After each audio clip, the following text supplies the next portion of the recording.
Hello everyone from EMBC 2020. This is Mohan from Northeastern University.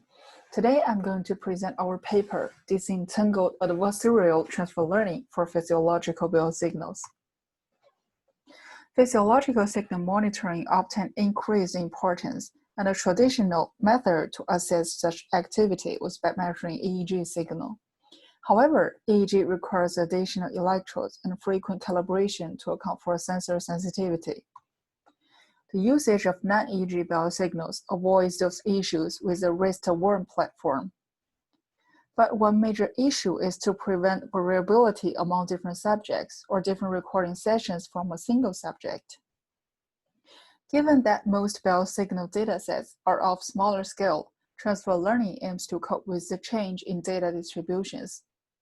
Specifically, adversarial transfer learning can allow the representation to predict dependent variables, while simultaneously control the extent of its dependency. We propose an adversarial approach to exploit the disentangled features from physiological biosignal. Different from common deep learning frameworks, we exploit a trade-off between task-related features and person-discriminative information. By jointly training additional adversary and nuisance units, task discriminative features are incorporated into the final prediction for unknown users dissimilar from training data, while local features extracted from the existing subject pool could also be included for those new users similar to the training subjects. Here we highlight that the proposed transfer learning framework is also applicable to other deep learning network approaches that are available. Our aim is to build a classifier which could adapt to a wider range of users and tasks. For each trial I, the training dataset includes input biosignal matrix X with C times T dimension, where I denotes the record session. YI is the task label, varies between 1 to L. SI is the user ID number among all S subjects. The task is to build a classifier of YI, which is robust to the subject SI. Encoder G is trained to learn the latent representation Z from data X. Different from common feature extractors, we designed the latent Z to consist of two parts, which are ZA and ZN, divided by a ratio of 1 minus Rn to Rn over their dimensionality. ZA is the input for an adversary network. It is designed to conceal the user-related information S. The adversary is a classifier to classify the subject ID S with SA hat as output, and the loss is the difference between S and SA hat for training. Since our aim is to conceal user information from ZA, so we want ZA to have a lower correlation with S. Thus, instead of minimizing the loss function, here we maximized the adversary loss when we are training the network. ZN is the input for nuisance network. Opposite to ZA, feature ZN is designed to include the user-related information S, which is the subject ID. The nuisance network is also a classifier of S with loss between S and SN hat. Since our aim for ZN is to include more user information, so we want ZN to do a good job when classifying S, thus here we minimize the nuisance loss as a regular classifier.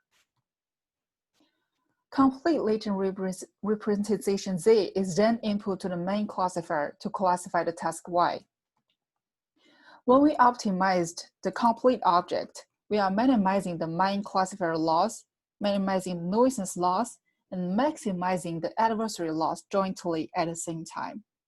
Lambda A and lambda N here in the object are weights for adversary and nuisance respectively. When they are zero, the model reduces to a regular classifier. Here we performed evaluations on a public dataset for assessing human stress levels. It consists of 4 different stress levels for 20 healthy subjects, and it contains 7 sensor channels. For each of the stress status and each trial, we have 300 time samples. So we have those parameters known, and the parameters to be determined were lambda A, lambda N, and the nuisance rate Rn. We first optimized the model for lambda A among 0.05 and 0.1 with lambda A and Rn both equal to 0. Later, based on the assumption that subject-related feature Zn accounts for a relatively small proportion among all features Z, and it keeps constant for all users and tasks. So here we fix the rate of nuisance to Rn equals to 0.2.